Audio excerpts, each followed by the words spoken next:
Srila Gurudev ki jai. Sriman Mahaprabhu ki jai. Sri Giriraj Maharaj ki jai.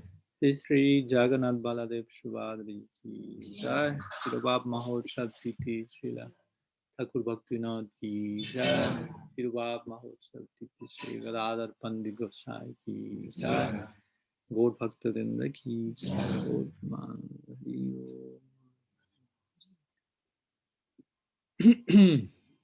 So good morning to all of you. Pranam, welcome. Thanks for your presence here today. And as we announced yesterday, today we are having a very special celebration among many other days of special celebrations. Actually, every single day is a celebration in the Vaishnava, Gaudiya Vaishnava life. But especially in these particular days, it was not planned, but it just was a divine coincidence, if you will. We are celebrating this day and tomorrow, and the day after tomorrow, a whole series of special celebrations, Rath Yatra, Gundicha Marjan, and today, the disappearance day of two great personalities which are quite intimately linked together, as we will see also, which are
here I am.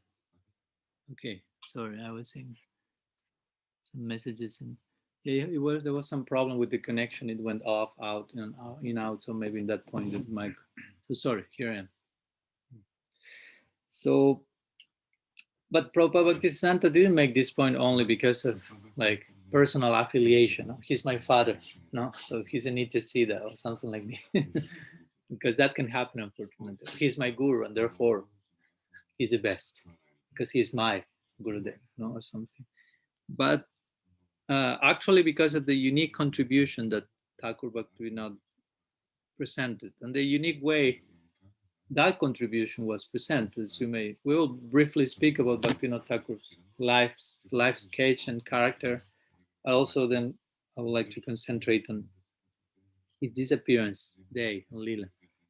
So, as you may know, Bhaktivinoda Thakur, Prabhupada Bhaktisiddhanta presented this notion, Bhaktivinoda Thakur is a Nitya Siddha, and therefore that's why we connect this with the idea of belonging to the Bhaktivinoda Parivar.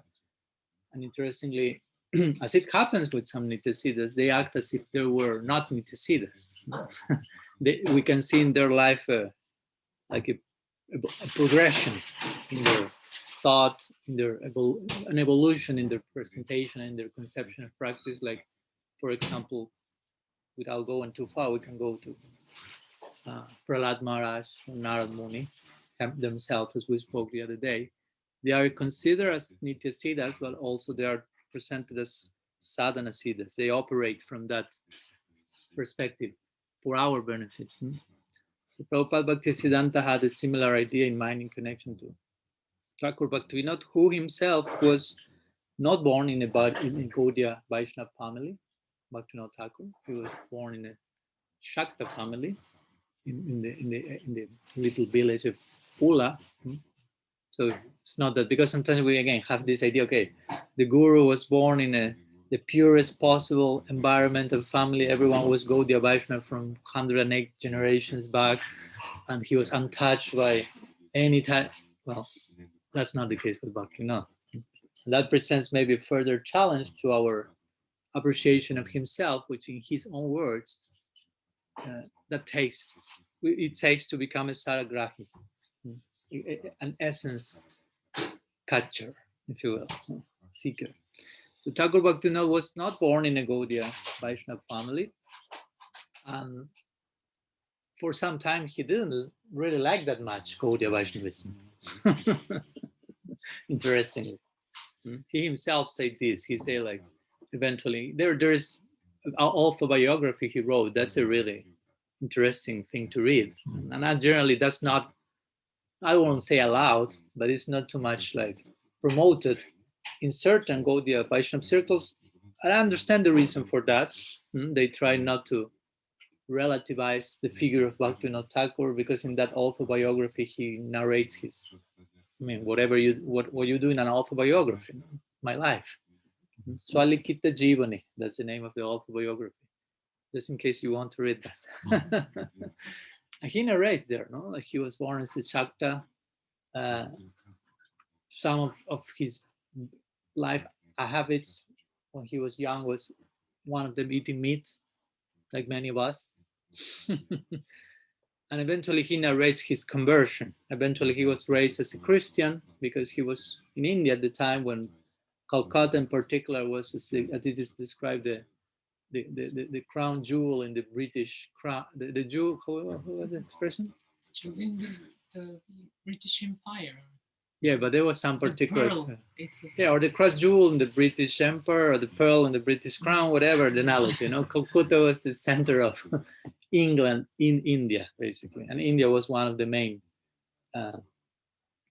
places connected to England. So there was a huge Western current influence there in India. Bhaktivinoda Thakur was born in that environment, being Indian, raised as a Shakta, but with receiving like Christian education, with all that it implies, with all this, and in the context of a whole new dynamics in society. The Bhadralok was there. Bhadralok means like the high class people or educated gentlemen, which was a current of Indians who were trying to reestablish themselves as Indians, but were rethinking their own national identity in the context of Western sensibilities. And at this time, they were like they were inviting themselves to rethink their own tradition, if you will, by the influence of also certain Western narratives in the context of rationalism and thinking, and which, of course, as we will see, that really affected Bhaktivinoda Thakur's own approach to Gaudiya Vaishnavism. He himself will narrate, at that time, I had really imbibed the teachings of Christ and the thoughts of different Western philosophers. And regarding Indian thought and Indian scripture, I had very special, like, I would say, rejection. What's the word? Yeah, dislike for especially one particular book. That book is called Srimad Bhagavatam. He himself narrates that because of, as you know, when the English came to India, they felt, okay, these guys here are totally weird, worshiping hundreds of gods and at the same time wanting to become one with God, Advaita Vedanta, or polytheism and all these things. And for them, these are, we have to convert them as soon as possible. We have a huge work. But they say, oh, but these Vaishnavas, they look quite close to us. They are theistic and they worship God and they speak about love and devotion. So they are not that bad. We may need not to convert them, at least not that much, basically. So, but eventually, of course, they start to study, okay, what these Vaishnavas are about, Gaudiya Vaishnavas are about, they're following these books, Bhagavad Gita, oh, it sounds interesting. Yeah, why not? Although Krishna is telling Arjuna, kill all your relatives, but we can understand that in certain contexts. So there are Krishna, Kurukshetra Krishna is more like a Upanishadic figure in the role of guru, instructing humanity in a very sober way. And you can realize now many people feel really identify with that. Recently, someone shared with me one interview was made to this famous actor. What's his name? Will Smith. Yeah, he's quite aware of that. Okay. So, so he was speaking about how much he was inspired with, because he's connected with some devotees, no? And he told he's really studying Bhagavad Gita, and he's really inspired with Bhagavad Gita and the role of Arjuna as a warrior, and all these notions that you have to become a warrior in the sense of, in your life, you have to become a hero and you have to accept. And on some level, of course, all that was totally true. His inspiration was well founded and under the guidance of one devotee, but also thinking, okay, let's see what happens when he gets to the 10th canto of the Bhagavad. In the sense that you find another Krishna there, if you will. It's the same person, but I mean, he's not instructing humanity in Upanishadic wisdom, but he's just having rendezvous with thousands of girls, among other things, cheating, lying, stealing, and so on. So that's more difficult to accommodate. So that was what happened with the English when they've reached the Bhagavatam. And getting closer and closer to the 10th canto, they say, oh, this Vaishnava seems so nice, but reaching this point, everything is spoiled. And they are worshipping this womanizer, playboy god. And so they thought at the end, they are the worst of all, basically. They seem the best, but now realize, oh, they are the worst, basically. So Bhaktivinoda Thakur himself, again, was received this, ingrained this type of, imbibed this type of prejudice from the English, and he himself was like, but eventually he tried to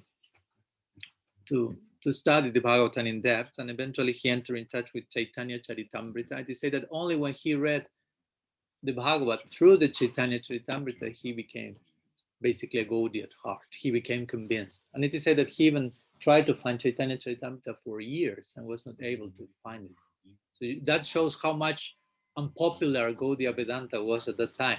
Most of the people thought, oh, these are a bunch of sentimentals that are singing and dancing. And most of them, in the name of religion, they are engaging in so many immoral activities, because that was the case at that time also. Lots of sahajas and people engaging in immoral, imitating Krishna's Rasa Leela, for example, so things like this. So it was not in high esteem, the position of the Gaudiya Vaishnava. Most of the people say, oh, my Guru Maharaj will say, oh, there's a Gaudiya, give him some rice and make him live as quick as possible.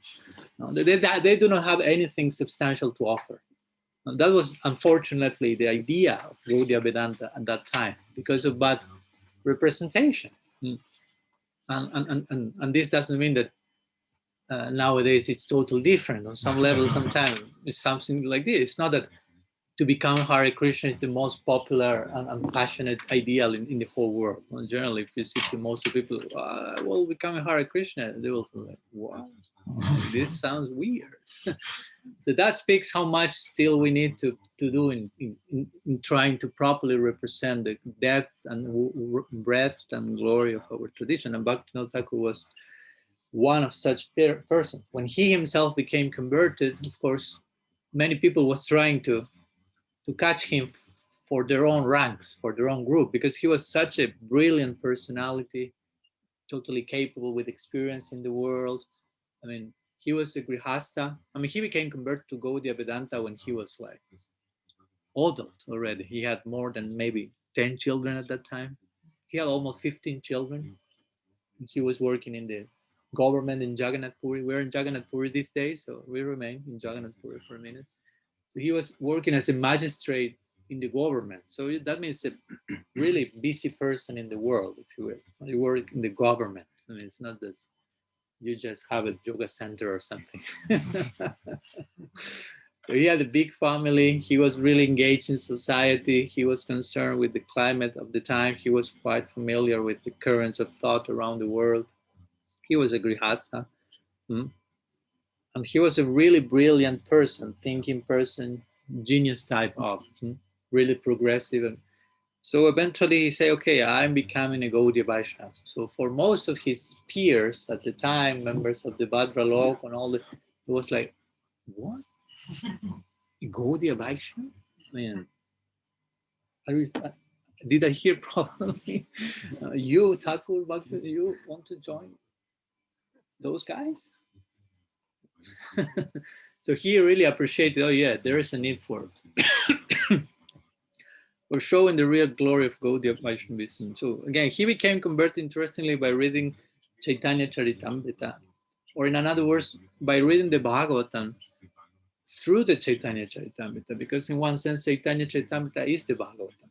Chaitanya Charitamrita has, at one point we were counting that, like 14,000 verses or something, and almost like 1,000 verses are quotations from the Bhagavatam, which is almost like 10% of the book.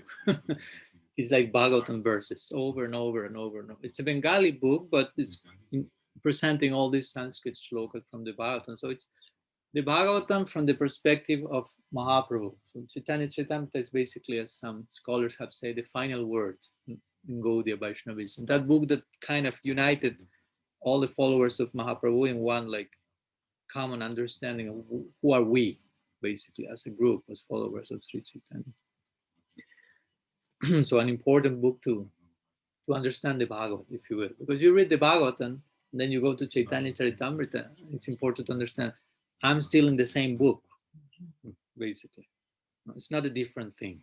It's the same thing, but with all its implications being played out by, in this case, Krishnadas Kaviraj Goswami. We should have this dynamic understanding, which is, of course, the type of vision that Bhaktivinoda Thakur had. So, again, Bhaktivinoda Thakur was imbibed a lot of this Western thought and Christian sensibilities, and Christian sensibilities with themselves were at that time affected by Western thought, because as we know, in the beginning, as my Guru Maharaj will say, philosophy was a handmaiden to religion, basically. It's not the opposite way around, but religion was predominant, spirituality, and when philosophical currents came, they were just in the service of religion. We were engaging, in other words, our thinking processes to properly nourish our faith. But eventually, of course, indeed, all this started in Christianity, for example, with someone like, how do you say in English, Thomas Aquinas? Okay, and his famous Summa Theologica, which is like basically the first theology exercise in Christianity, which is really trying to think and use, in this case, Greek thought in the context to rationally explain many things in the Bible. And it was an interesting step, because again, it took religion, it tried to make religion thinkable, if you will. Okay, we have rational capacities. We are not to do away with that in the name of just believing or being just emotional, if you will. But of course, also it had its own pros and cons. What can you do? That eventually philosophy became more and more prominent and more of an independent discipline altogether from religion. So at one point, philosophy and religion not only started to get divorced and sign the papers more and more, but eventually to the point of nowadays, in most cases, one is the exact opposite of the other. At least that's conceived as many. Like philosophy has to do with nihilism and voidism and determinism, and there's no sense, the ultimate purpose whatsoever. Of course, mostly, I'm not saying everyone, which on the other side, religion and spirituality tries to go in other direction. But originally, the intention of people like Thomas Aquinas and so many others in other traditions was trying to really nourish spirituality, through intellectualism, if you will, in the service of religion. So Bhaktivinoda Thakur came with that DNA, if you will, from as a child, even as a young person. So when he approached Chaitanya Charitamrita, he approached the Bhagavad, he approached Gaudiya Vedanta. I mean, he did with that idea in mind. How can I theologize on this? I mean, this is to be theologized upon. It's not just do a copy paste in a fundamentalist way and let's keep with our religion. Lots of people were doing that at the time in the name of Gaudiya Vedanta, and in big part that's why Gaudiya Vedanta was so unpopular at the time. Because there was lots of fanaticism and imitationism, sahajism, and all this type of thing that show you are not really thinking too deeply about the implications of all these sacred texts and messages. So interestingly, Bhaktivinoda Thakur started to really theologize about Gaudiya Vedanta, and some saw that as a deviation. That's an interesting point, and that happens in history a long time. When you start to theologize, some will say you are deviating, but no, you are theologizing, which is a different thing. Maybe you are not saying the same thing that is said in the page, but you're saying those things that are there in the page, but you cannot see them. When you hear them, you realize, yeah, it's like that, but it's not there in the page. But if you read between the lines, it's there. If you play out again, the implications of is there. Sometimes we speak about we as Tatastha Shakti having potential. So we are something now, but there is something else that we can be, we can become in. We should consider that in our constitution. When I see Buddha, when I see Omkar, I shouldn't see them only for what they are today, July 9th, but what they can be beyond time and space for their potential in eternity. Though they are properly represented there, and they're after that ideal. So with more reason, I have to only see them in that light.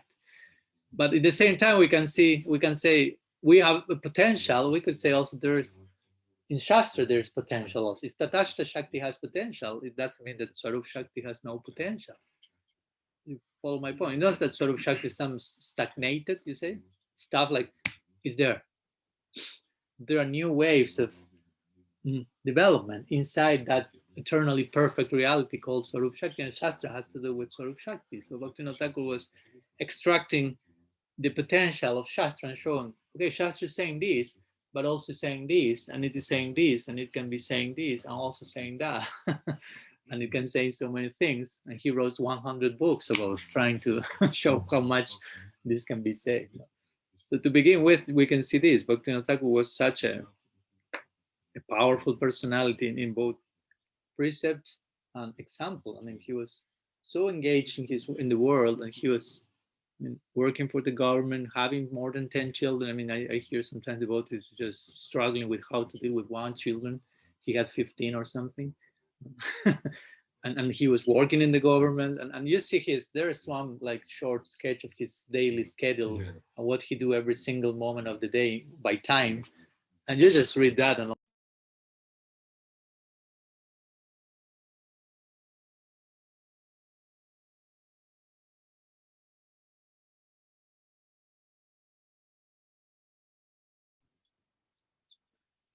so here we are back. We are having some connection problems today.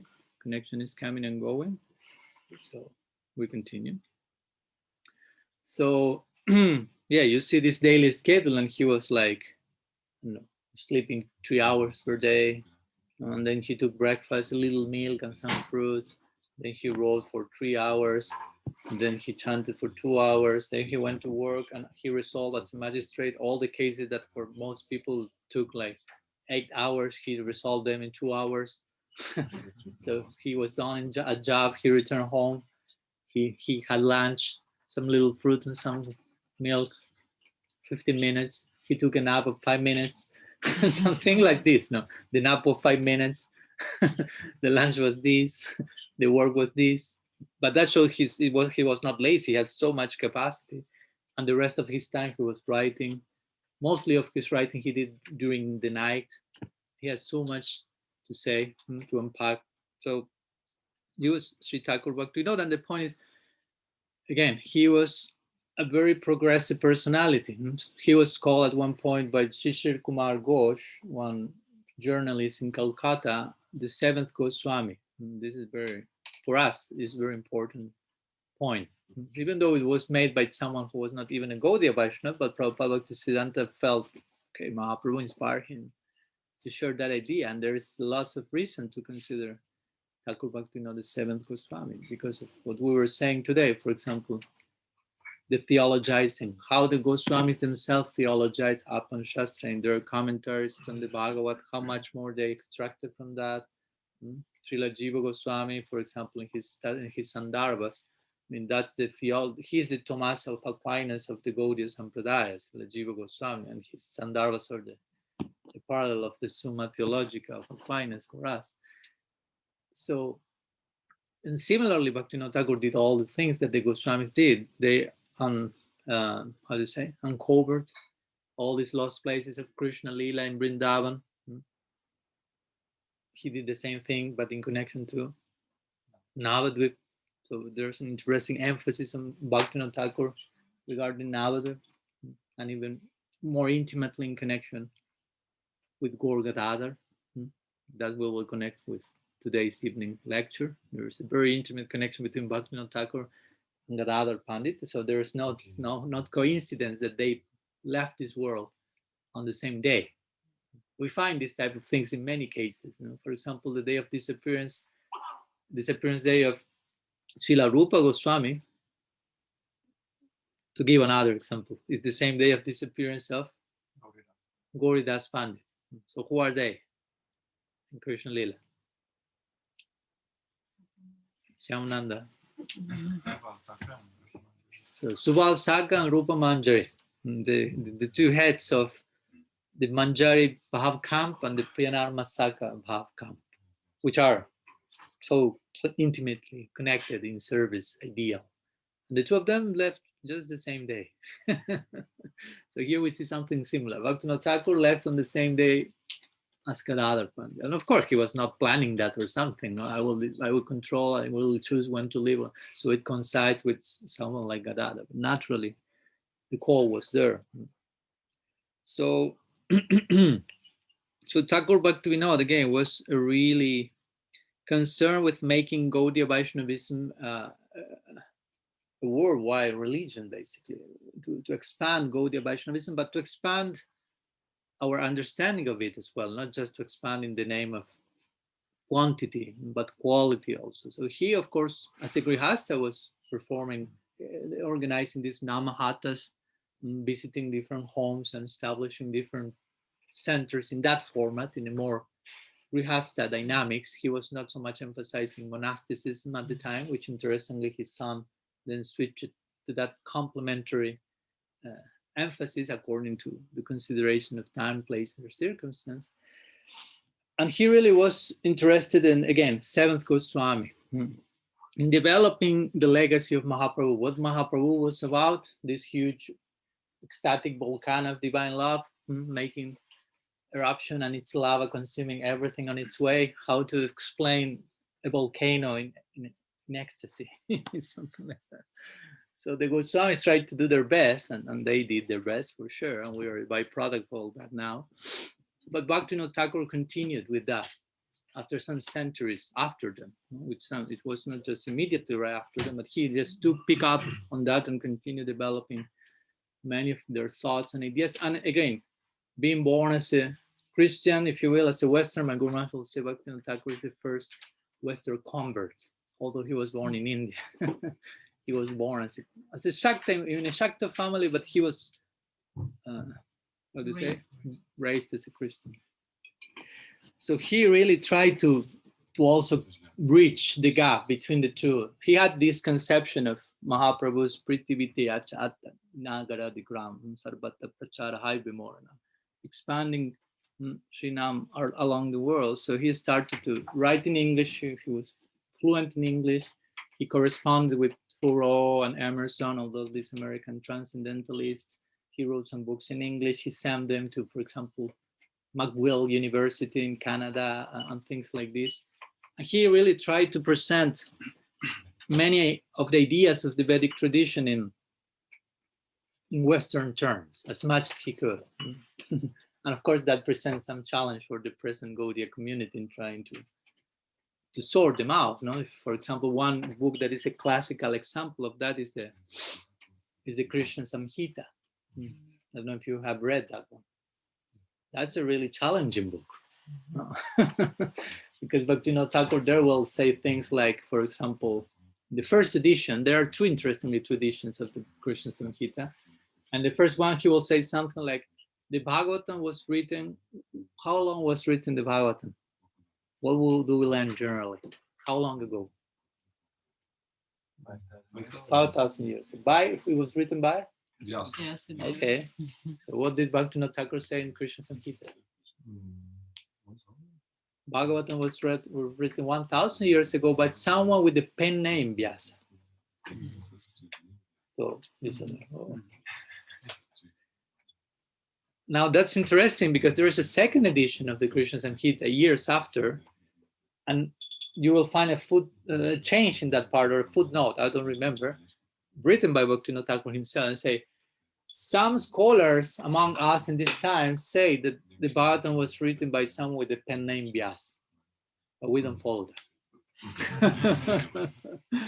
So somehow we see his own development of his own thoughts about those topics a long time, and we will see that across his writings. But at the beginning, he was really concerned of trying to create a bridge between East and West. And if, for example, this Krishna Samhita is really sometimes for some maybe extreme example of this.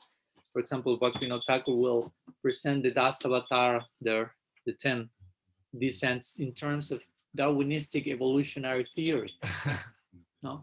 First we have the fish, no? The aquatics, then the turtle, there are the four-legged animals, no? The boar and the half animal, half man, and the man, and civilized man, wild man, then the civilized man.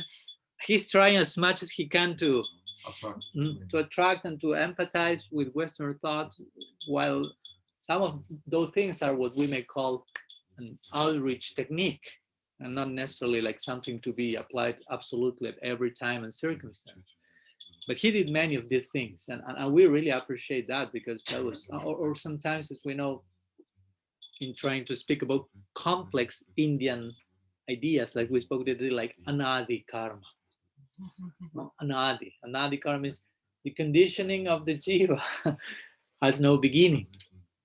But if you go to a Western audience, that most of them, again, has this fall from grace DNA, and everything has a beginning, and creatio ex nihilo, as they say, this idea of creation out of nothing. At one point there was nothing, and at one point God created everything. But that's not present in the Vedas. The Vedas will say God didn't create anything and at any time, because everything existed forever. God is eternal, all his Shaktis are eternal, so everything is there from day one, and there's no day one. So for Western thought, this is like, oh, what do you mean? I mean, because we are biased to think in terms of linear time, and in India it will present like circular time, so there's no beginning. Anadi, where did all this began? Never. How long I'm here during for time without beginning. We try to think about that. Until only one point you can think about that. Yeah, exactly. So at some times, my point with this is, he stretched a little bit this type of ideas and presented a more nuanced version of it, which seems to lend to itself to think in another terms. There was some beginning to our conditioning, and like this. But interestingly, in time, if we study all the books of Bhaktivinoda Thakur, and again there are a lot, almost 100. You can, I mean, he 100 books on Gaudiya Vedanta. Remember, he was not a Gaudiya Vaishnava from day one. He became almost in the second half of his life became a Gaudiya Vaishnava, and from that on he wrote almost 100 books. So gradually, if you study the development, if you will, of his thought, that he, as it unfolds in his Leela, if we want, he starts to be more and more focused and concerned with establishing the ultimate conclusions of the Sampradaya. And not so much of trying to like reconcile different psychologies and trying to bridge the gap and so on. And we will find himself saying other things, for example, like Anadi Karma. He will speak in terms of Anadi Karma. He himself has a whole song called Anadi Karma Pali. It begins like that: Anadi Karma Pali, due to the fruits of my karma, which is without beginning, and so on. So the point is that we need to I'm saying this because we as followers of Bhaktivinoda Thakur, right? And I have heard that a lot. I mean, I have to deal with that a lot on a daily basis, especially if I say something that seems to be contradicting what Bhaktivinoda Thakur said. You may be familiar with this. Recently I was invited to one interview, and that created an interesting wave of opinions from some. I knew that will happen, no problem. And then many will saying like, Bhaktivinoda Thakur says something different. No? But the point is, yes, but also he says something different to that something different, which is the same thing I'm saying here now. So sometimes we, in the name of aligning ourselves with the seventh Goswami, we should understand he's the seventh Goswami in the context of the six Goswamis. And if whatever the seventh Goswami says overrides what the sixth Goswami said, he's no longer the seventh Goswami, basically. You follow my point? Let me share with you some words that I've written in this connection, small ones, short ones. This is from the forthcoming book on writing, but this may be not the last version of it. Still, Gunnar has to go through that. But it says like this. It's a brief paragraph. It's a conclusion of, I think, 8th chapter. So after saying some things before, well, yeah, let's share from here. If someone such as Bhaktivinoda Thakur is to be considered the seventh Goswami, a totally well-deserved title, then we must understand the reason for this designation. We must understand the seventh Goswami in relation to the first six, after whom he received this glorious label. Having established this context, we should also note that it is with Bhaktivinoda that Vaishnavism's interaction with the modern Western mind began, which necessarily led to certain relative considerations regarding how to present the message according to time, place, circumstance, and the specific adhikar of the audience. Try not to go too fast for him. And although some may consider that talking about the teaching strategy in relation to the Thakur minimizes or relativizes his absolute contribution, it actually implies to suggest that there was a teaching strategy. It and without connection. In delivering Krishna consciousness to very specific audiences, which is the hallmark of all great acharyas. Indeed, this same point is emphasized by Vishwanath Chakrabarti, Jiva Goswami, and Sanatan Goswami at the beginning of their Bhagavad commentaries, in which they profusely glorify Sridhar Swami, especially for his outreach technique in connection with his Advaitin audience. In this way, true membership within the Bhaktivinoda Parivar does not imply merely being chaste to the Thakur's teachings in the form of doing a literal copy and paste of whatever he has said without considering the contrary evidence within the work of Bhaktivinoda himself.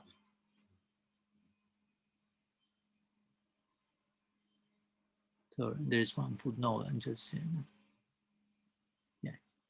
Rather, it implies dynamically understanding the intention behind his words in the line of his own Purvacharyas, separating the absolute from the relative, and continuing to adore and appreciate his contribution in those terms by engaging ourselves in such a dialogic exercise in our present times. As a genuine spiritual lineage is perpetuated through discernment of meaning more than mere repetition of words,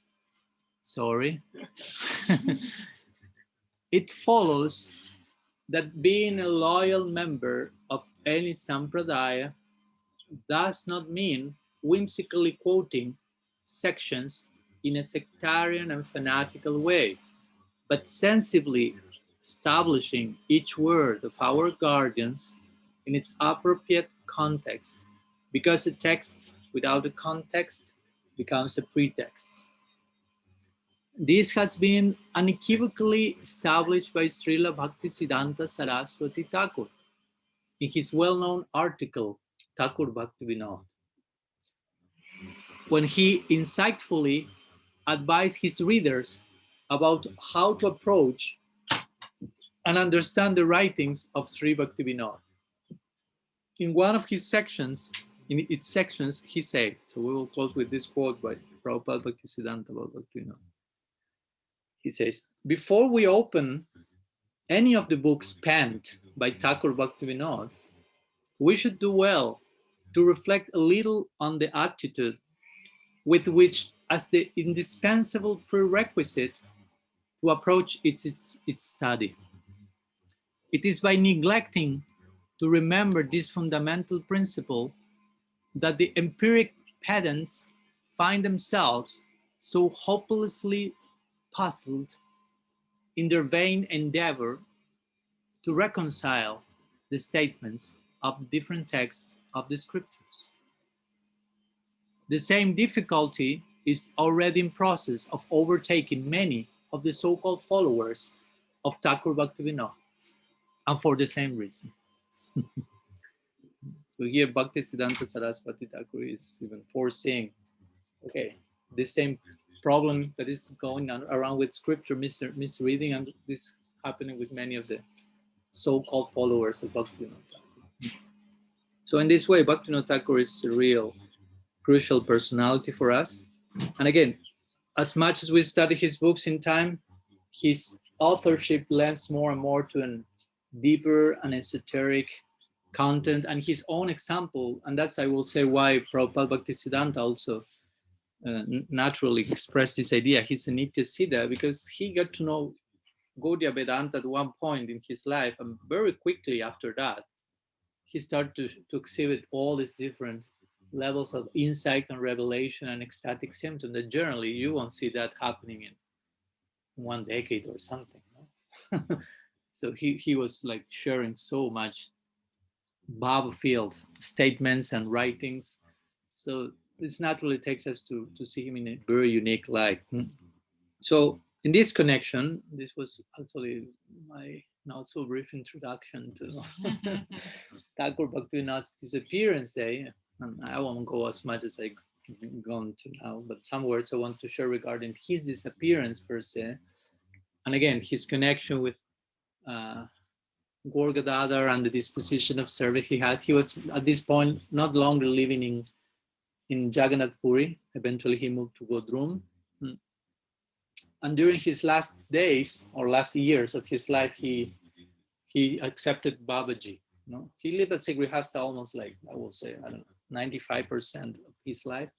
And at the end, his wife passed away, Bhagavati Devi, and all of his children were already, adult or wrong.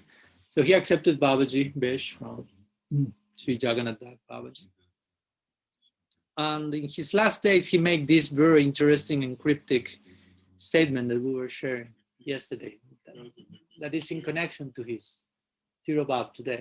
He said that I would like to leave my body at Kurukshetra. So some people may say, what? Kurukshetra? Why?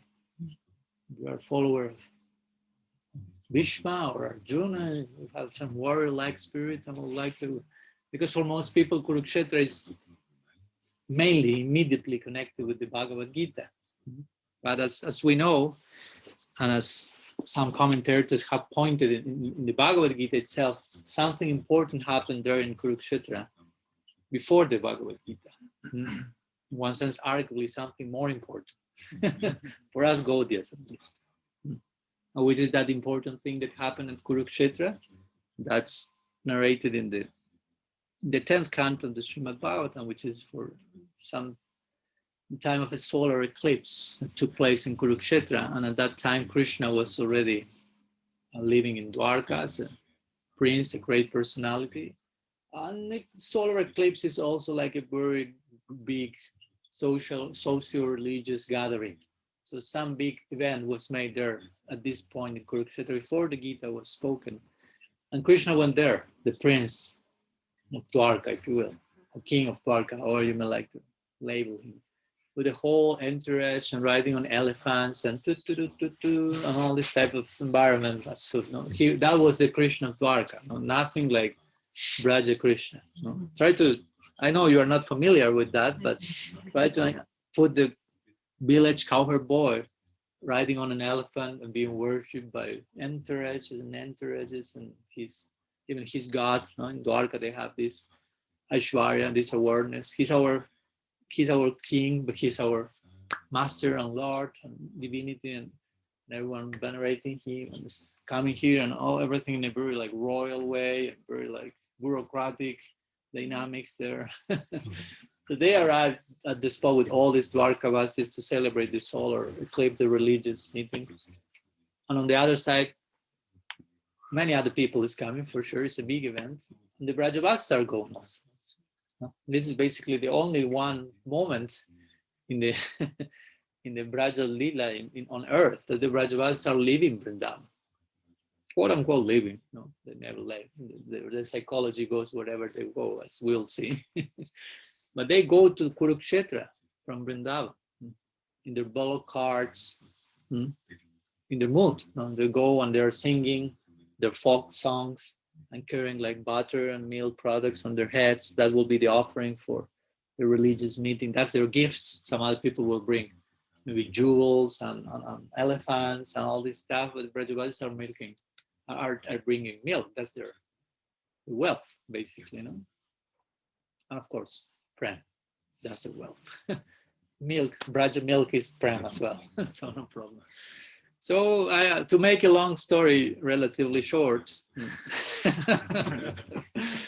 eventually, of course, Krishna's there, and he behaves according to the bhavas. Jatamam prapadantitam sataiva vachamiham. So all the Dwarkavasis relate to him in one way. So he's a particular person for them.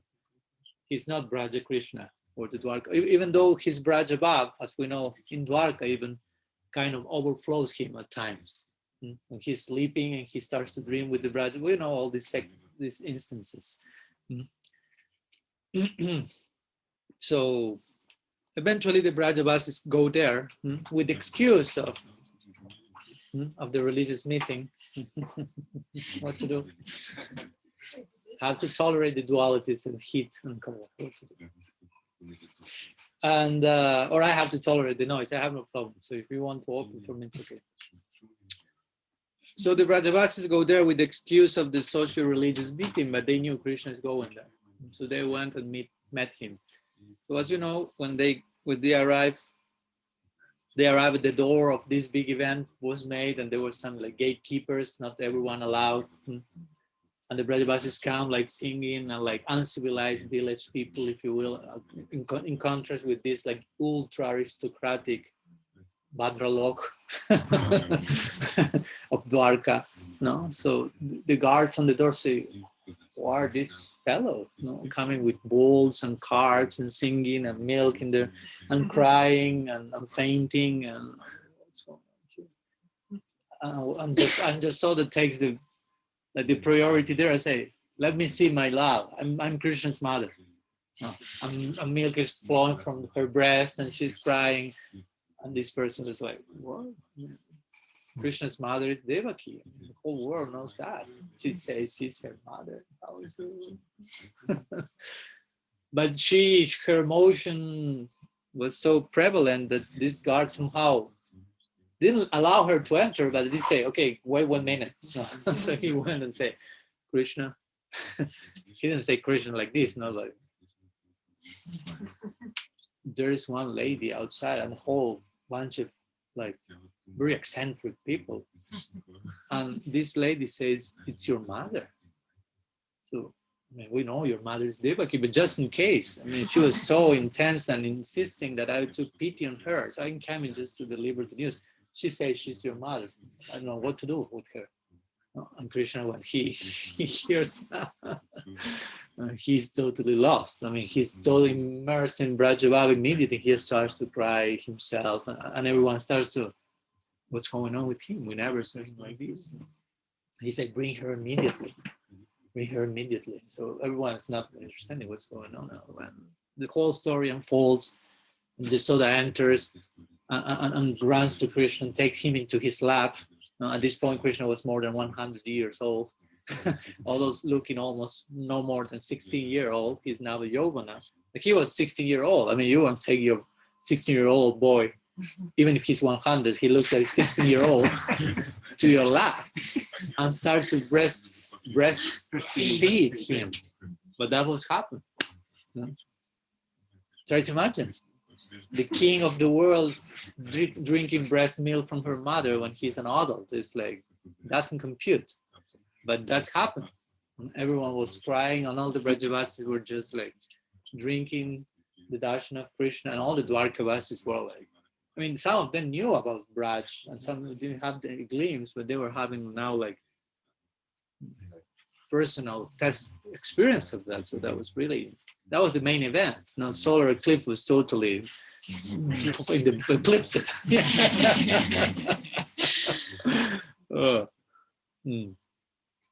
Yeah. So eventually, Krishna is with Yashoda, and there starts. And at one point, Yashoda will tell him, "Go and meet Sri Radha." Somehow she's about to die, so maybe you can help her somehow. Do not delay. I know you. I will try to imagine Yashoda seeing Krishna after decades, for not saying one. I will say a century, basically, technically. But she's thinking. I mean, she thinks I would like to remain with you for eternity. But Shira is about to die. I'm also about to die. But she's also she's more than all of us together about to die. Go there. So Krishna goes there and meets Shira and the gopis in some intimate setting.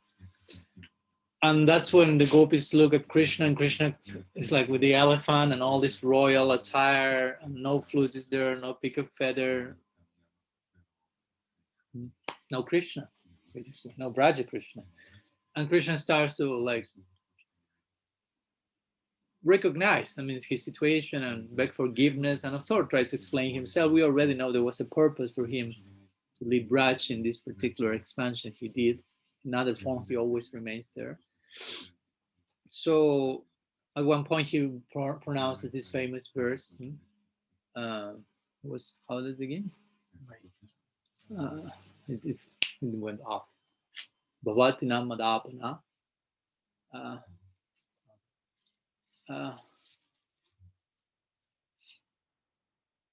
Many people are worshiping me, looking for liberation, but you are worshiping me without any interest. So I feel fortunate to have a connection with you instead of the opposite. No, everyone feel fortunate to worship me and have a connection with me, but the nature of your worship is such. I am the one that feels fortunate to have a connection with you. I can, no, no. Okay, it will come when the class is over. So the point is that at the point, Krishna says to the gopis, you can come with me to Dwarka. You can live with me as queens there.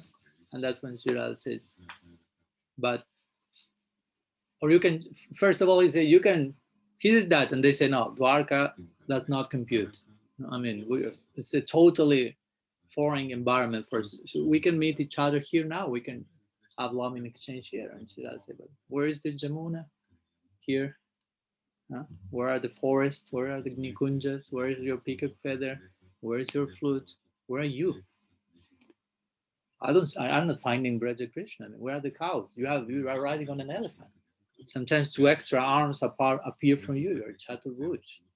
I mean, we need Vrindavan. The point is, I mean, without the playground for the lila, without the proper stage, there can be no drama. Basically, there can be no lila. So basically, and that's, of course, all this is intimately connected with the Rath Yatra we will be celebrating on Sunday. I don't want to go there. It's just a brief trailer. But the Rath Yatra for us Gaudias, one of the conceptions of Jagannath Puri is that Jagannath Puri represents Kurukshetra. One of other conceptions it represents Dwarka, but also represents Kurukshetra, and this precise moment in which Sri Radha and Krishna are face to face,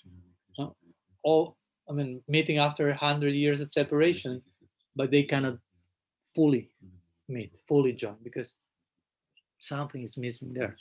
So the Ratha Yatra, one idea is that at that moment, they will tell Krishna, come back with us to Braj.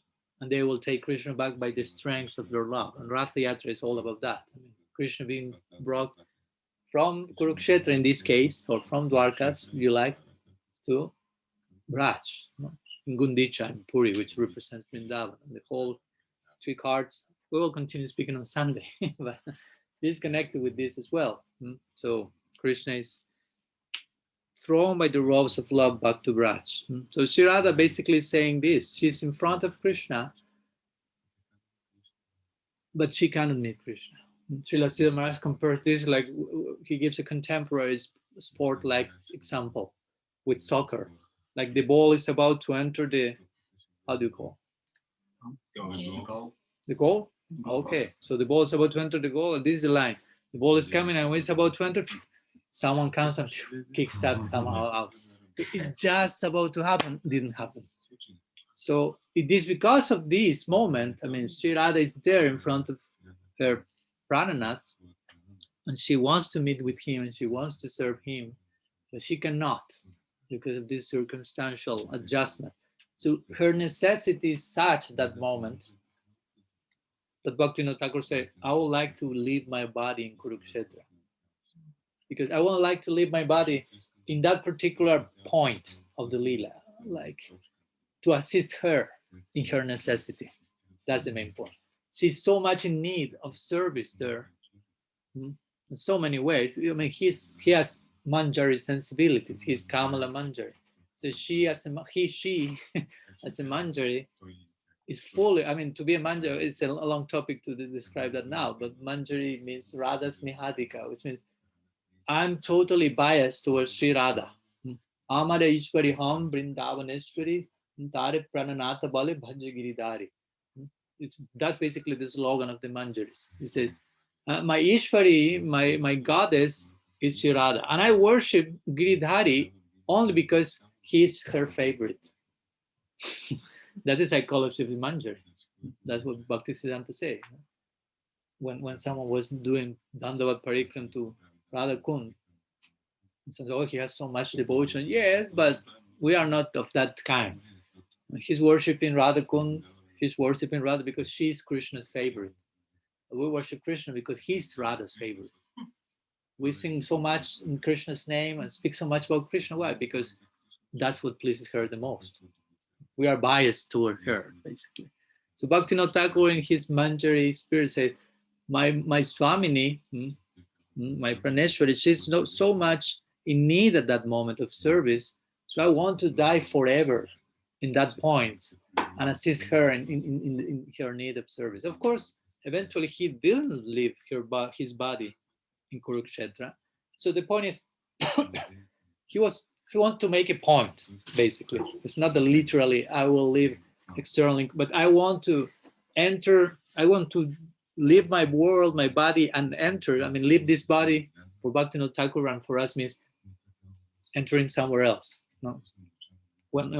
when these personalities disappear from our vision, it means they are appearing somewhere else, and they want to appear in a certain place, in a certain situation, with a certain identity that corresponds with a certain necessity of service.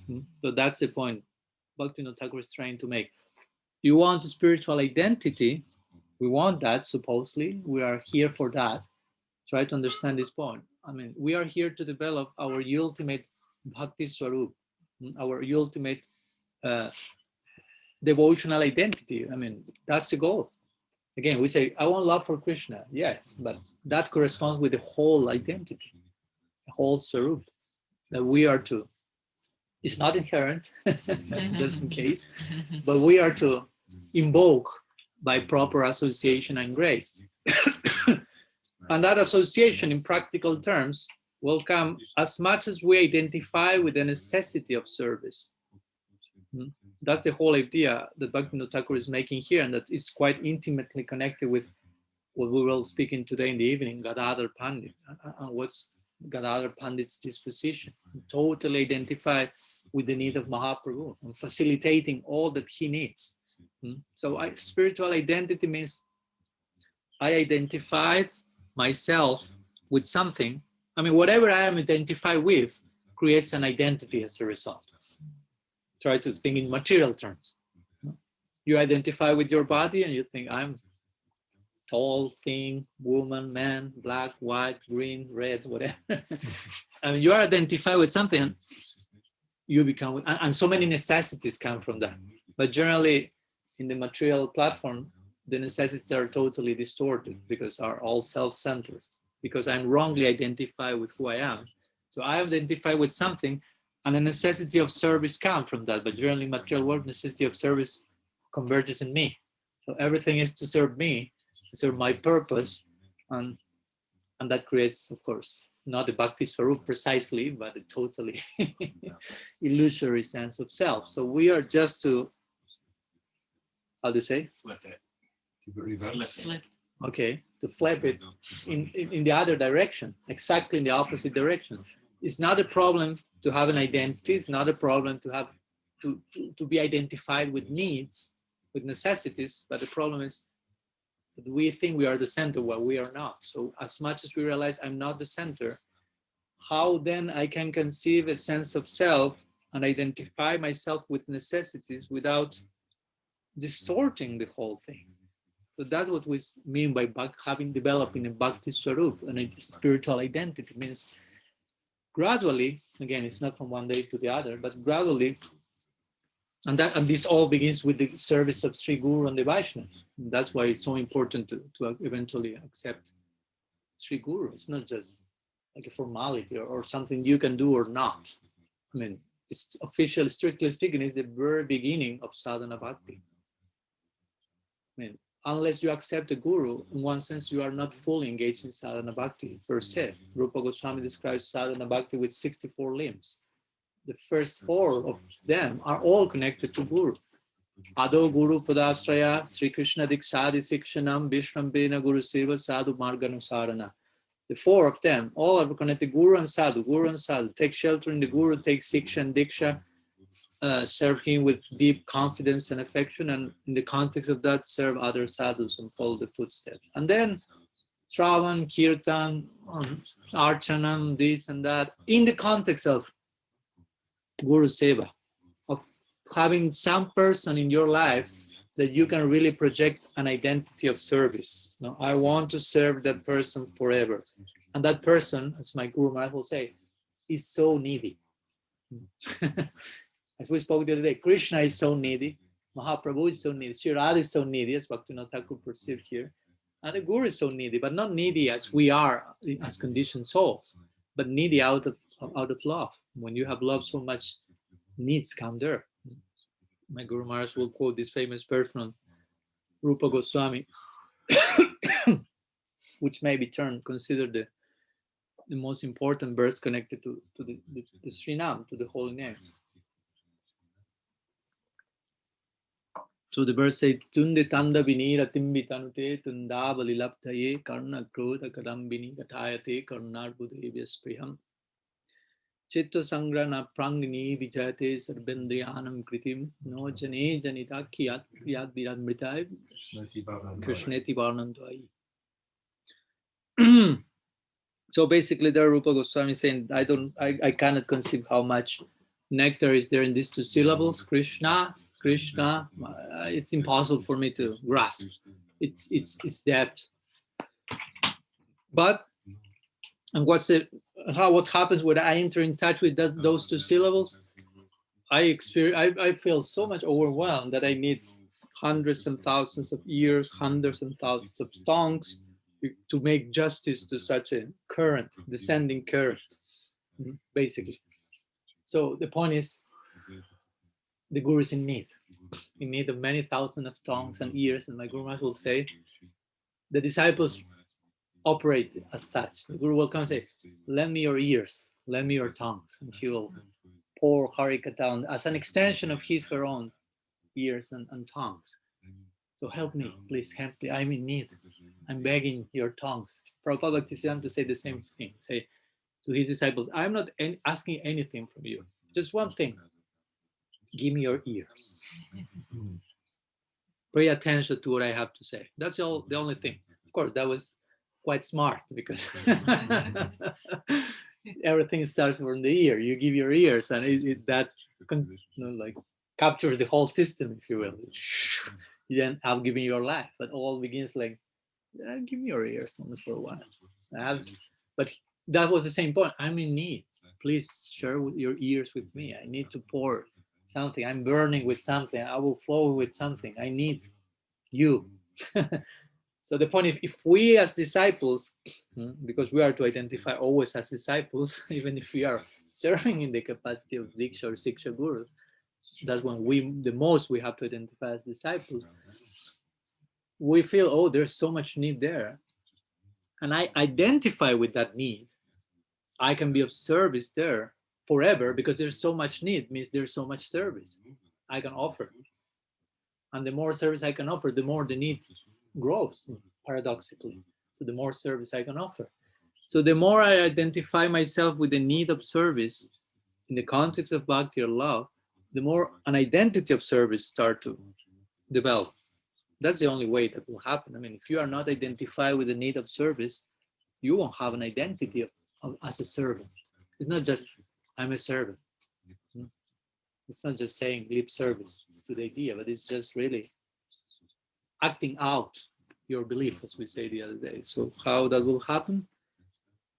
As Bhaktivinoda Thakura is showing here in his disappearance lila, asking, I would like to enter that point with Sri Radha is in the most needed moment in her life. I want to remain there forever, dedicating my whole existence from tip to toe to satisfy her needs. There's so much need in the platform of love. The platform of non-love, we think, I have so much necessities, so much needs I have. I need to buy this, I need to get that, I need to harmonize this, I need to combine my hair in this new direction now, I need to do this. When you really start to love, you will realize, oh, this is real necessary. These are real necessities. I mean, the real necessities are connected with those things that are real necessary, really necessary. If you have necessity of something that you really do not need, how much of a necessity is that? You feel it's a necessity, but it doesn't mean it's a real necessity. So when you get in touch with Paramartha, with the real necessity, real purpose, real meaning, there you enter what's real need. So when you love, oh, there you will need something. There you will really, you will know, as we spoke today with Brahma Gita, there you will suffer. Brahma Gita is real suffering. Our suffering is a joke only. It's illusion. As conditioned souls, I mean. But if you suffer in connection to Krishna, that's real suffering. And we want reality, even if it takes the form of suffering. We don't want happiness, even if it takes the form of illusion. We want only the real thing. So that's the main point I want to emphasize in connection to Bhaktivinoda Thakura's disappearance day today. This statement he made in the context of the importance of identifying with the necessity of service in my object of love, in my masters, to such a degree that to state such a thing, like I want to enter in that most needed moment, and I can offer myself fully to that moment forever. That's my only aspiration, basically. So hopefully we as sadhakas can somehow identify with that in our particular level and understand the need or the need of service. Because without identifying with that, so it's important that we understand our deities are so much in need. We spoke that some months back about that. As much as you conceive of God as Atmaram, self-satisfied, there's not too much service you can offer because there's no need. If your God is self-satisfied, what can you offer? You will worship him only because out of duty. Vaikuntha is that. They are not worshiping Narayan because he needs service. Narayan is always seated, Lakshmi is massaging, he's totally Atmaram, self-satisfied. But everyone is aware he's God, so he should be served. And they love him in that context, dutiful love. You follow? So there's no need. But we worship him because he should. But in Vrindavan, that's a different story. Like again, Uddhava said to Nanda Maharaj, "You are so fortunate. Your son is God." And Uddhava said, Nanda Maharaj said, "No, he's not God. I know God. God is Vishnu Raya. He's self-satisfied. He has no needs. Krishna has so many needs on a daily basis. I'm his father. He has so many. He's all day long like asking for me stuff. Give me this. I want that. If I do not give him some candies, he starts to cry. If I do not pamper him, he'll start to whatever do some mischievous thing. He's so needy. And, and then Uddhav goes to the gopis and they will give an expanded testimony of that. He's so needy. His heart is burning with desire, basically. And we are there just trying to, how to say it, when you have a forest fire, you try to put it out, extinguish. No? So the gopis are living with that. They feel, oh, Krishna is so much, he's such a lusty boy. In the context of Leela, no? He's full of desire. And we just live to trying to help to extinguish the forest fire of desire in his heart. That's why we offer our whole selves in service to him. He's so needy. I mean, the opinion of every Brajavasi, if you do a research there, everyone will agree from their particular bhav. Yeah, Krishna is so needy because he's so needy. So the point is, so much necessity of service for us because so much necessity is there. And what to speak when Krishna becomes Mahaprabhu? That's an upgraded necessity in him. There. He's appearing with a particular necessity in burning his heart. I need to taste this Radha Bhav. So how to serve that necessity? Well, that will be represented in the figure of Gadadhar Pandit. But we will speak about that today in the evening, like continuing with this idea. Srila Thakura Bhaktivinoda ki jai, Sri Gadadhar Pandit ki jai, Mahotsava ki jai. So we have some minutes if there's any questions. Sorry for the technical difficulties today.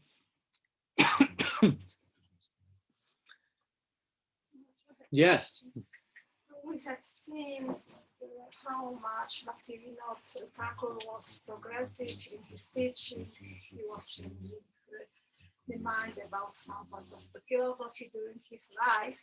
So my question is, how much space has the modern preachers who are not always Nityasiddhas, yes, to change something, to present the philosophy in different ways? Well, of course, that may be something very personal and specific in the sense of when we present the message, also we are presenting the message to a particular audience, and the audience is always different in different places. So the adjustments you will make even on one same time, because we are in one same time, year 2021. So we say, okay, we are in these particular times. There are certain prevalent currents of thought, so we can try to couch our presentation in certain concepts and terms according to the current of thought and address certain modern problems, if you will, in the context of Gaudiya Vedanta. But at the same time, you can say, but also depending on to whom you are speaking to, sometimes it's really specified. You can be speaking to one person, and that person is a very unique person with certain bias or background or capacity, and will maybe couch your presentation in a certain way, to another person in another way, and to a whole audience in another way, and when writing a book in another way. But I will say that personally, and according to what also I've learned from my Guru Maharaj, that although someone like Bhaktivinoda Thakur, and not only Bhaktivinoda Thakur, but also some of his followers in one or two generations after, they have like adjusted some principles in their delivering the teaching to a new audience. Try to understand also, try to travel in time. Bhaktivinoda Thakur, I've written something about that, but I don't want to torture Mahaprabhu while reading my stuff here. But can I read something else? I will read slowly, I will try. So in this connection, so the point that I was going to make you is that Bhaktivinoda Thakur was trying to present Gaudiya Vedanta to the Western world. In India, which was quite westernized, and outside of India also. Then Prabhupada Bhaktisiddhanta also did something similar, sending some emissaries to Western countries. And then Srila Prabhupada himself went to the West and found like a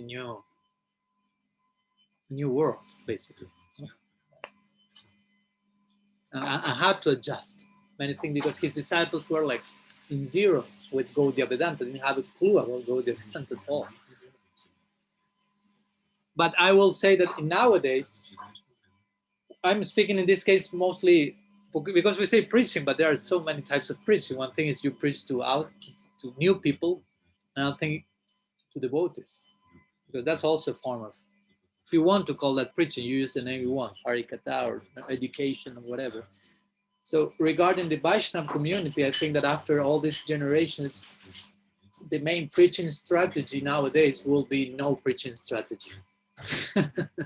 No need to present certain ideas like Nadi Karma or inherency of Bhakti or not in a way that is different from what the Goswamis say. But nowadays, ideally, will be the preaching strategy, if you will be, let's try to know what our Shastra Gurus taught originally. What's the foundational core teachings of our Sampradaya?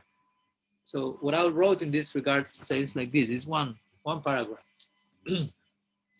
Bhaktivinoda Thakur never set foot in the West, but non-Vaishnava Westerners were in India during his time. English people. Bhaktisiddhanta Saraswati did not visit the West either, but he sent his disciples there. In the case of Srila Bhaktivedanta Swami Prabhupada, he did not send anyone there, but he himself went to visit this new world. Now, it behooves. It behooves present and future generations, especially Western, being now converted to Gaudiya Vedanta, to investigate in detail the homeland of their tradition, so that they can better grasp its roots and unique DNA, which, like it or not, may at times clash with the Western psychology and its deeply embedded Abrahamic sensibilities, such as linear time, the fall from grace, and so on. Not doing so may prevent them from fully accessing the Siddhanta of the tradition and harmonizing circumstantial recipes presented by the expert chefs of the Sampradaya.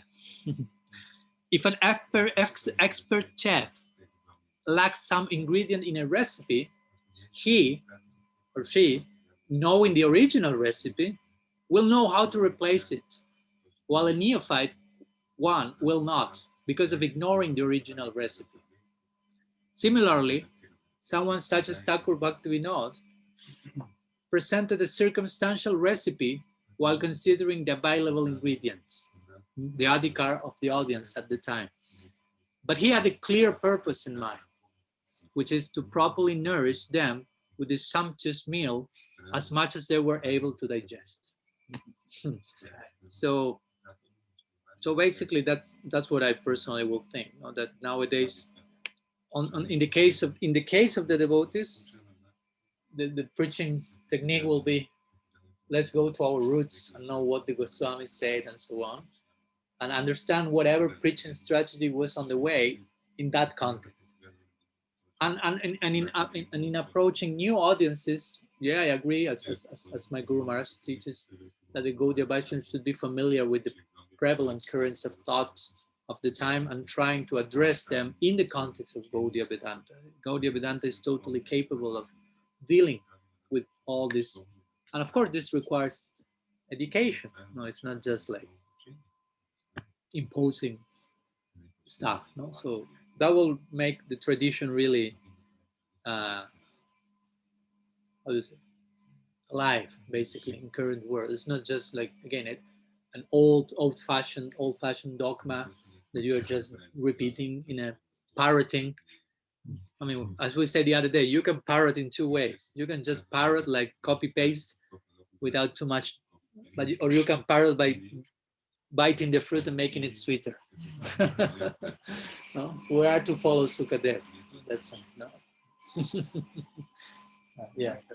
Isn't it also like on the other side that, so on the one hand we have like, you know, now Vaishnavas now are like grown up, let's say, in the West to like basically absorb, you know, all the important concepts like time, you know, of origin of the jiva, right?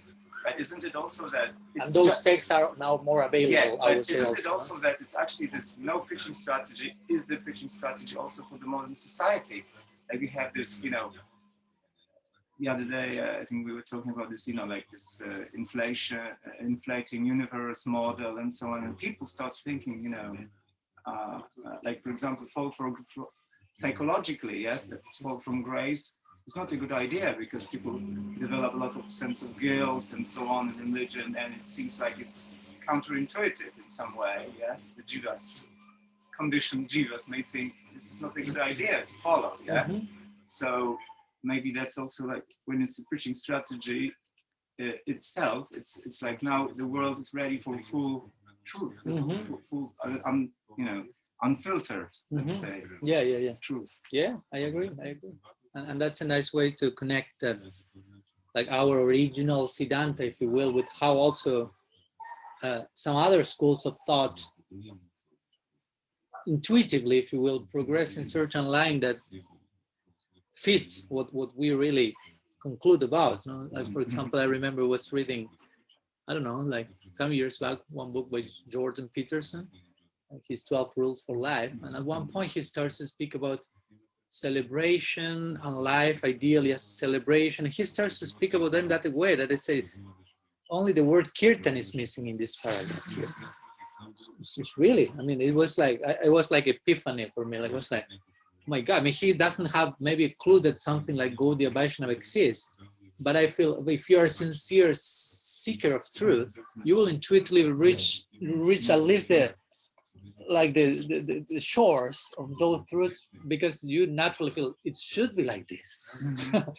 And of course, that's when you feel, I mean, we have to meet those type of persons and try to share Gaudiya Vedanta, because you feel, oh my God, they are really getting closer to that, maybe closer than a Gaudiya Vaishnava, who is not so passionately looking for the ultimate meaning. And he was speaking about all the things that took me even to write a whole article on that. I remember I wrote like the Jordan Peterson's 12 Rules for Life and the connection with Gaudiya.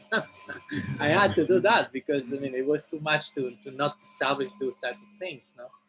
Or when Nietzsche will say, I mean, if God exists, he should be a dancer. And we say, yes, for sure. Come here with us, Frederick. So again, maybe in that particular lifetime, that person didn't embrace officially the conclusion, but they were like getting to the, at least to this idea, it should be like, if that exists, because maybe they didn't find that yet, and they say, if that exists at all, I mean, it can only be like this. It cannot be, and of course, if they reach such shore, for sure they will eventually enter into that ocean, one lifetime or the other. Frederick is sitting among us. You never know. We never know. He can.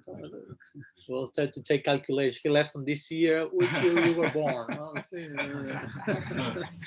but yeah, I appreciate your point that also some currents of thought, contemporary currents of thought, may be progressing into the line of whatever we already. Convergent. Yeah, that should be the most ideal and natural. But we should also be prepared to begin with to recognize first. Oh, that's our own conclusion in our line, because even if you, because if you don't think that at all, you will maybe attack the other ones. Oh, you think there's no fall from grace whatsoever. We will be preaching you the Siddhanta, and they will be actually preaching you the Siddhanta without you knowing that. No?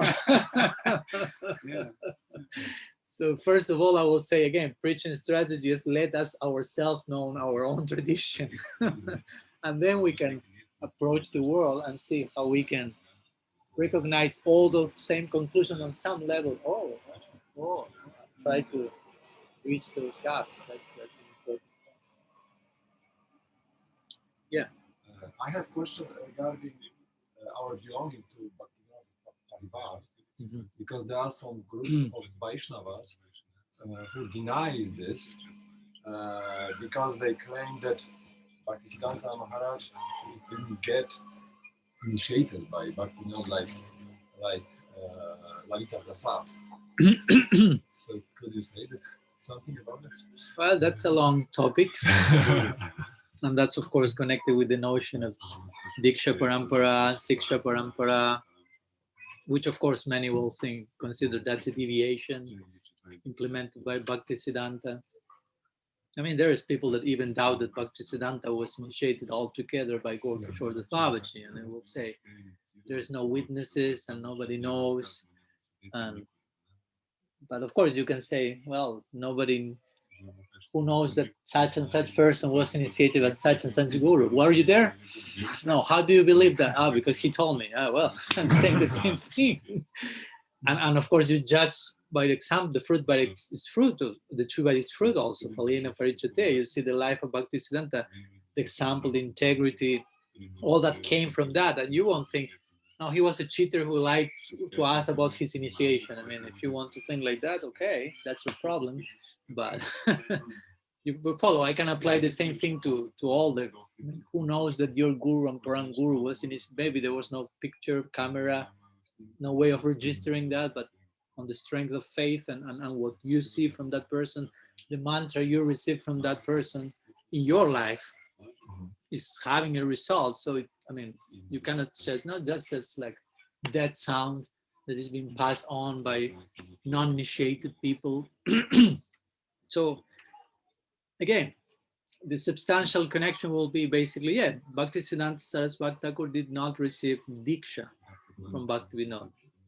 Interestingly, he wanted, it's not that he was against that, but Bhaktivinoda himself directed Bhaktisiddhanta to Gaura-Kishore Das Babaji.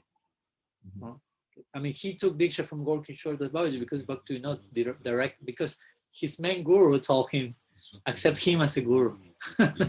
So in the service of Bhaktivinoda, Bhaktisiddhanta received Diksha from Gaura-Kishore, and of course he honored that connection.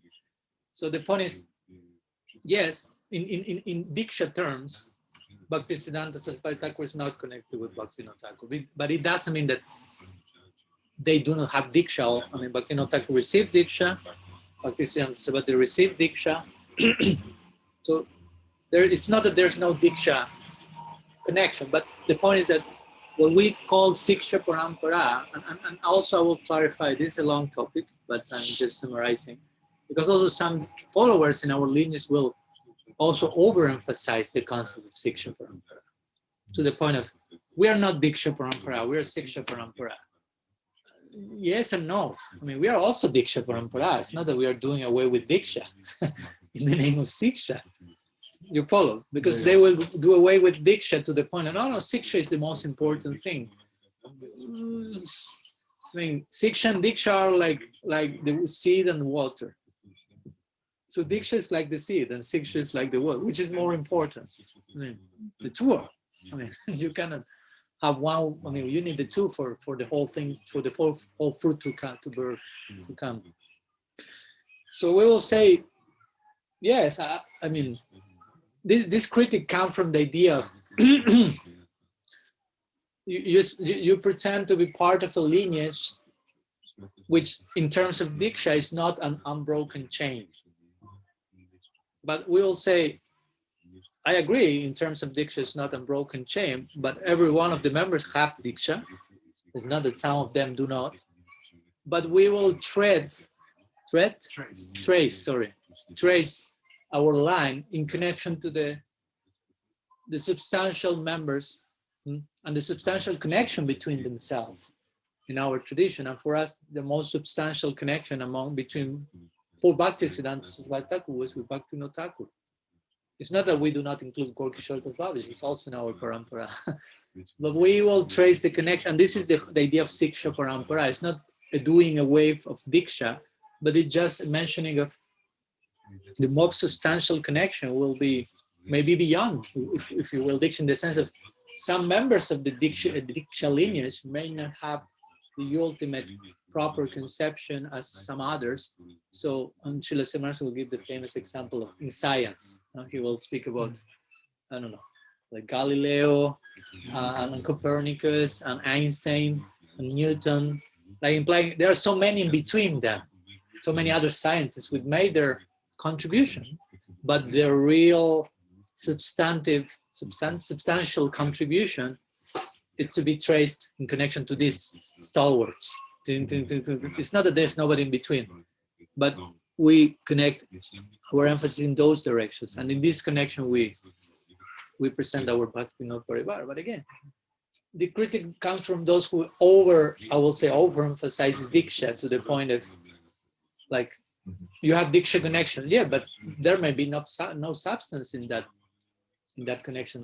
It's possible. So just to have the Diksha connection is not warranty of a substantial membership into the lineage. That's the point. So for Siksha is required, and that's why Bhaktivinoda Thakur wrote 100 books because he felt so much the need for Siksha that was lacking at the time in the community. There was all this Diksha connection, and it had become at one point also a type of business. You receive mantra from him and you belong to this lineage and whatever, all these type of things that happen in the name of higher things. So of course they may not even accept whatever we are saying, and we are not just to try to convince them. We have our own conviction, but that will be generally our explanation of how what does it mean to belong to the Bhaktivinoda Parivar. No?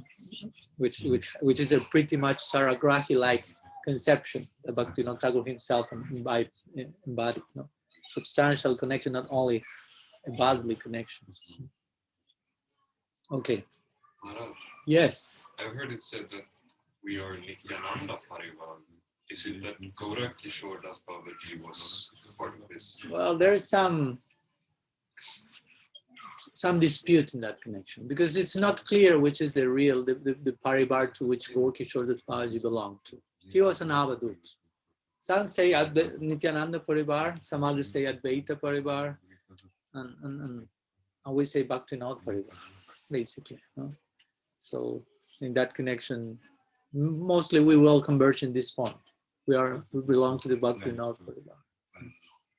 Shri Bhaktivinoda Parivar ki jai, Shri Gurudev ki jai, Shriman Mahaprabhu ki jai, Shri Giriraj Maharaj ki jai, Jagannath Baladev Subhadri ki jai, Tirobhava Mahotsava Tithi Srila Satchidananda Moy Thakur Bhaktivinoda ki jai, Tirobhava Mahotsava Tithi Srila Gadadhar Pandit Goswami ki jai, Gaur Bhaktivinoda ki jai, Gaur Premanand.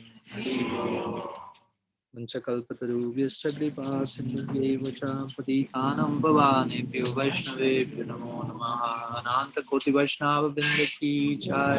Gaur Hari.